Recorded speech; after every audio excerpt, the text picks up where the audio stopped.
Okay, everyone, I'm sure you've noticed that one of my favorite tips to give out is to try and control how your post processing is applied using a mask.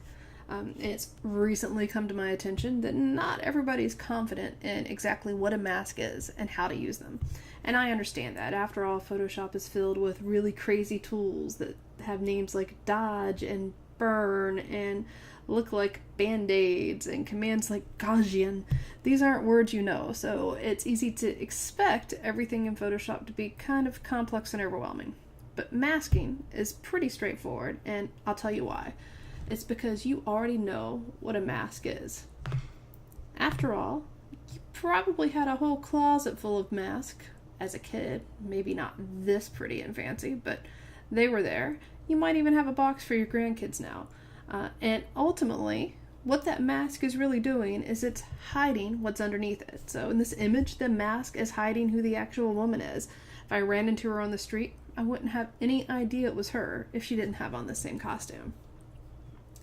So I think one of the most powerful elements of masking is to use it in combination with layers inside of Photoshop.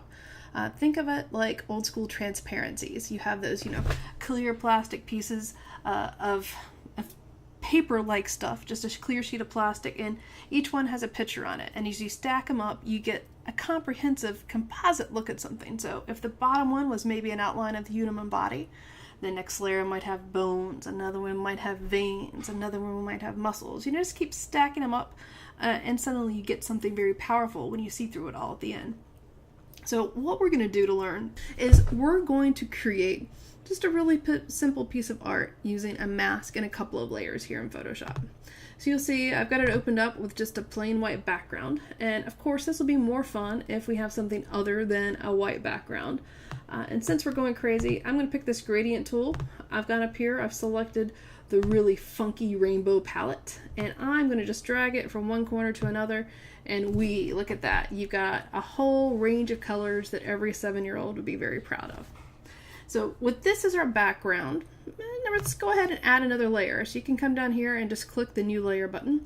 And with this layer, I want to fill it in with black. So you'll see that black is my foreground color right now.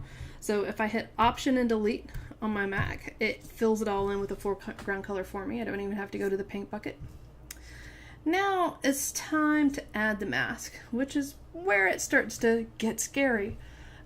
So what we want to do is come down here and click this button for a mask, and you'll see in the layer palette it's given us a little white box beside it. What this white box is it's like our transparency. Anything that's white, you'll be able to see the black through. Anything that's black is going to hide this black layer, and we'll see the background through that. So a way to remember that: white reveals, in this case, some ugly yellow pattern. Black conceals. So I'm going to come here, I'm going to get my brush tool. You can shortcut to that with a B. I want to make sure my brush mode isn't normal right now. Later on, you'll learn that controlling your opacity and flow gives you a whole extra bit of power in a mask. But for now, I'm just going to pick this nice big brush, have it in normal flow, and I'm going to come out here and I'm just going to draw something on it. Now you notice I still had this layer selected, this little mask on the layer selected, which is important.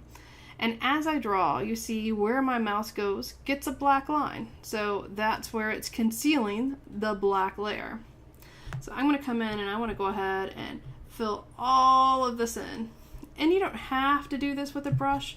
If you've got a big chunk of area that you want to fill in, we can come and use any of the other tools. Anything you can do to select, you can use to fill in with.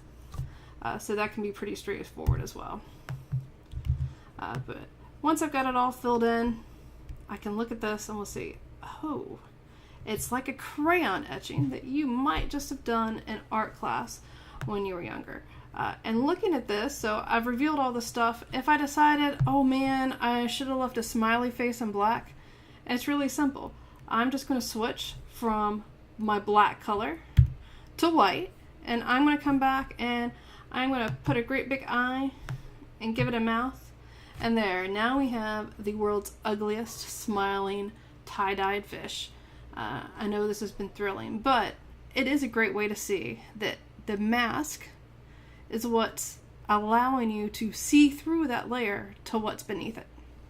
So in the next one of these, I'm going to look at using this on an actual photo. But first, before you go there, go ahead, take 5 minutes and go through this exercise in Photoshop yourself.